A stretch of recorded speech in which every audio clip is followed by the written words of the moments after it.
going to expire. The Lord Corporate of Castle Vale, my former constituency in Birmingham, and you're all very welcome indeed. We thought we'd start on time.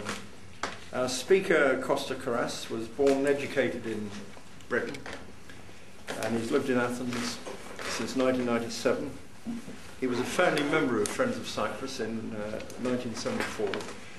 And the reason why that organisation is called Friends of Cyprus is because it does what it says on the tin.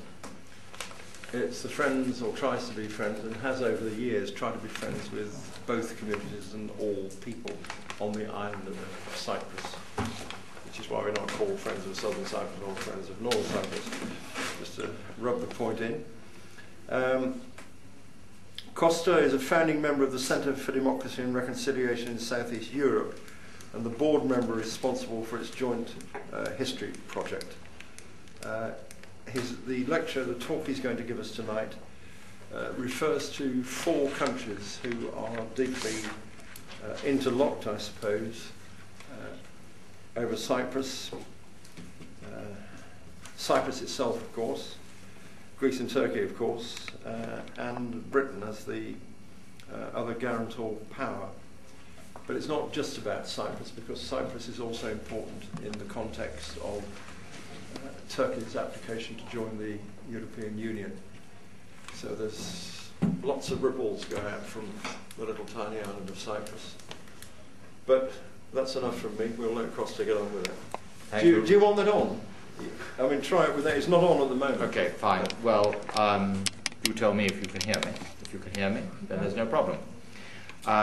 Thank you, Robin. I will try and talk about 3 interlocking circles.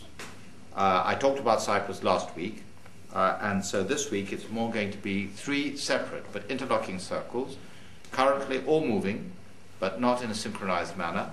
Greco-Turkish relations, the first, European Union-Turkey relations, the second, and the Cyprus problem, involving primarily Cyprus, the 3 guarantor powers, and of course the United Nations, the European Union.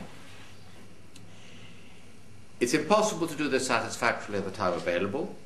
I'll try and do my best, and questions and answers can come fast and free, and then I will write out, as I usually do, my 2 talks together, and any of you who would like to have it can have it in a few weeks' time. My conclusions I will give before I begin, for the benefit of those who will be leaving early. The first is that Greco-Turkish relations remain in a virtuous circle, which has impressive impetus, but slow, moving slowly, so slowly that it could conceivably, but probably will not be reversed. Secondly, that EU-Turkish relations are in a very vicious circle indeed, which very badly needs to be reversed. And third, that in the case of Cyprus, the situation is the opposite to the Greco-Turkish relations. There is still impetus against the settlement, but the impetus is slow, and recent events have been clearly moving in the opposite direction. So there is a chance that C could turn from a long-term vicious cycle into a virtuous cycle, and could move not only A forward, but B could reverse and move it in a positive direction. It's interesting to note that the cycle which is doing best is the one where Greeks and Turks are on their own.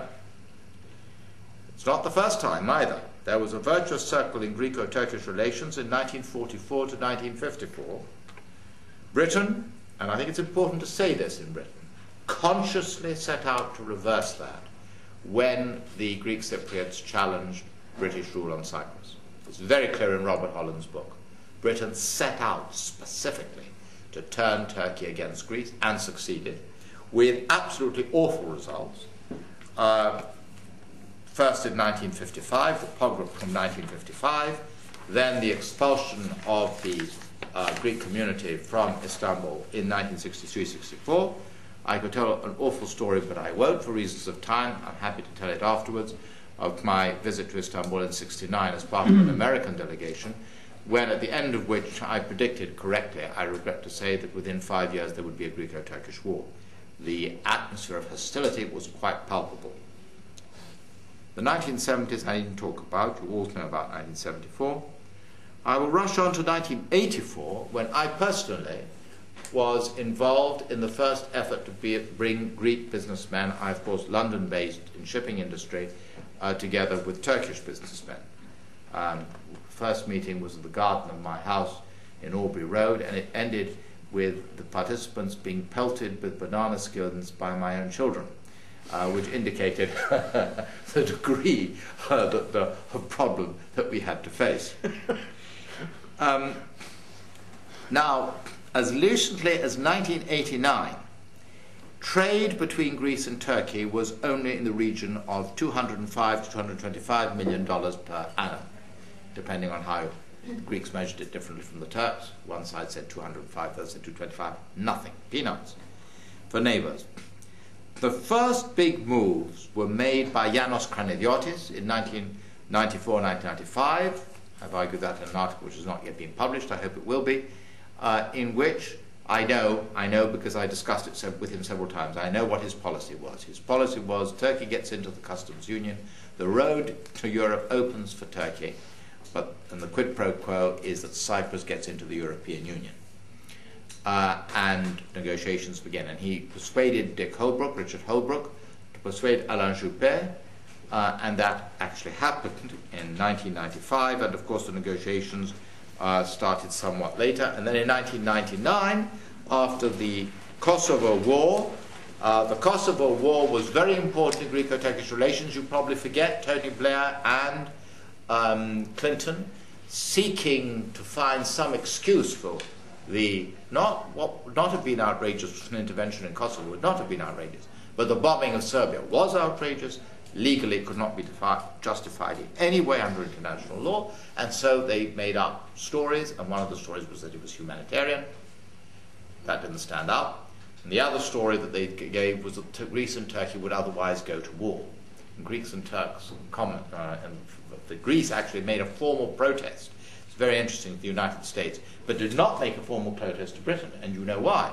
Because the British ambassador went to the Greek foreign ministry, and he said, the Prime Minister was not representing the official view of Her Majesty's government. I represent Her Majesty's government, and that is not. So the Queen came in very useful on that occasion, and there was no official Greek protest to Britain. In any event, that was what set Papandreou and Gem off. They started saying, we are not going to be exploited in this way. And they started their exchange of letters in May, before the earthquakes. Everybody remembers the earthquakes in August and September, because that brought in the people. And that, of course, was a very important development. But the actual diplomatic process had begun before. Well, now, the Virtuous Circle moved very rapidly from Helsinki in 1999, when effectively it was said that Turkey will one day become a member of the European Union. It moved very, very rapidly indeed, and we can say that already in the trade, which in 2000 was at $870 to $945 million a year, by 2006 had gone up to $2.65 billion, from 870 million to 2.65 billion in 6 years, which shows how much there was the need, how natural it was economically that there should be that trade, and it was being held back by political considerations.